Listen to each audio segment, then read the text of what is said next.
हरियाणा में बढ़ते प्रदूषण पर उठ रहे सवाल और सियासत के बीच करनाल पहुंचे केंद्रीय मंत्री मनोहर लाल ने इस पर अपनी प्रतिक्रिया दी है।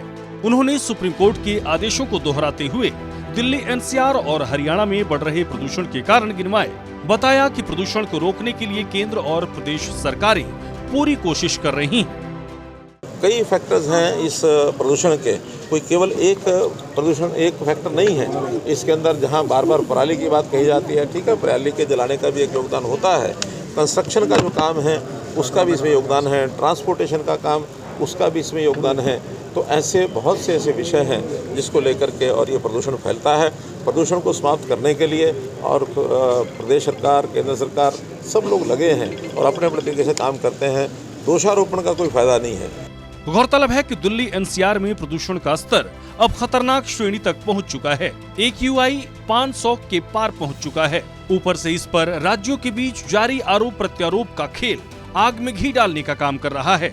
लिहाजा मनोहर लाल ने राज्यों से एक दूसरे को दोष देने की बजाय इसमें साथ मिलकर निपटने की अपील की। आपको बता दें कि केंद्रीय मंत्री मनोहर लाल करनाल में कई कार्यक्रमों में शामिल हुए, जहां उन्होंने भगवान परशुराम, अंतरिक्ष यात्री कल्पना चावला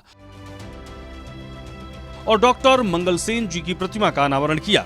साथ ही उन्होंने करनाल के बाल भवन में बने बहुउद्देशीय भवन का भी उद्घाटन किया। इधर मीडिया से बातचीत के दौरान मनोहर लाल विधानसभा में भूपेंद्र हुड्डा के बापू बेटा वाले बयान पर हमला बोले और भूपेंद्र हुड्डा को कांग्रेस में लोकतंत्र लाने की सलाह दी। ऐसा है कि केवल वही जुड़े हुए ऐसा नहीं है, चाहे उनकी अपनी पार्टी हो चाहे दूसरी पार्टियां हो, सैकड़ों हजारों लोग जुड़े हुए हैं।